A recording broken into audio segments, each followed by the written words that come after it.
नमस्कार दोस्तों, मैं बलदेव आप सभी का स्वागत करता हूं एक बार फिर से अपने YouTube चैनल पर। इस समय राष्ट्रपति के चुनाव को लेकर बहुत ही ज़्यादा चुनावी माहौल गर्म हो गए, क्योंकि एक तरफ इंडिया गठबंधन चाहता है कि राष्ट्रपति इंडिया गठबंधन से बने, यानी कि भारतीय जनता पार्टी के खेमे से, और वहीं पे दूसरी तरफ इंडिया गठबंधन एनडीए गठबंधन यानी कि जो भारतीय जनता पार्टी की गठबंधन है, उसमें मोदी अमित शाह ये चाहते हैं कि भाजपा के महागठबंधन से ही उपराष्ट्रपति का चुनाव हो और उपराष्ट्रपति बने। वहीं पे इंडिया गठबंधन में कांग्रेस की पूरी गठबंधन जितनी भी हैं, वो चाहते हैं कि जो है राष्ट्रपति का चुनाव हो और राष्ट्रपति के चुनाव में इंडिया गठबंधन के लोग कोई भी एक बड़ा नेता बन जाए। लेकिन अब इसमें मामला क्या हो रहा है कि चंद्रबाबू नायडू को लेकर इस समय बहुत ज़्यादा ही सरगर्मियां बढ़ गई हैं। खुलासे भी हो रहे हैं कि चंद्रबाबू नायडू चाहते हैं कि वो इंडिया गठबंधन को वोट करे, यानी कि कांग्रेस जिसे समर्थन करेगी, जिसको अपना प्रत्याशी बना के उपराष्ट्रपति के लिए उतारेगी, उसी को ही चंद्रबाबू नायडू वोट करना चाहते हैं। अब इसके लिए अमित शाह और मोदी, या ये कह लीजिए कि भाजपा की जो बड़ी लॉबी है, वो सभी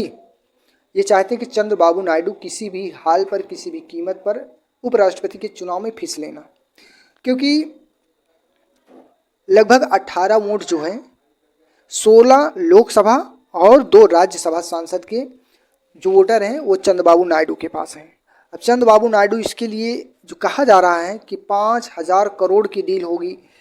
या कुछ लोग कह रहे हैं 3,000 करोड़ की डील होगी, और उसमें चंद्रबाबू नायडू के राज्य में कुछ ऐसे फंडिंग किए जाएगा। तो इन सभी को देखते हुए चंद्रबाबू नायडू और नीतीश कुमार की मांगे इस समय कांग्रेस भी कर रही है और भारतीय जनता पार्टी भी कर रही है, ताकि उपराष्ट्रपति का चुनाव अच्छे से भारतीय जनता पार्टी अपने ही किसी एक व्यक्ति को बैठा सके वहाँ पे। अब उपराष्ट्रपति का चुनाव हो रहा है, लेकिन उपराष्ट्रपति जो इस्तीफा दिए हैं उनका तो पता ही नहीं है, और कांग्रेस लगातार विपक्षी पार्टी जितनी है सब मांग कर रही हैं कि पूर्व उपराष्ट्रपति कहाँ हैं, उपराष्ट्रपति का तो चुनाव होगा ही। तो इस समय भारतीय जनता पार्टी बुरी तरीके से फंस चुकी है। वो एक कहावत है ना कि समय अगर सही चल रहा हो तो मनमानी नहीं करनी चाहिए, अहंकार नहीं करना चाहिए, क्योंकि वो समय बहुत ही जल्द टल जाता है, बदलने वाला होता है, वक्त बदलता रहता है। तो इस समय केंद्र में सरकार 5 साल तक रहेगी कि नहीं रहेगी,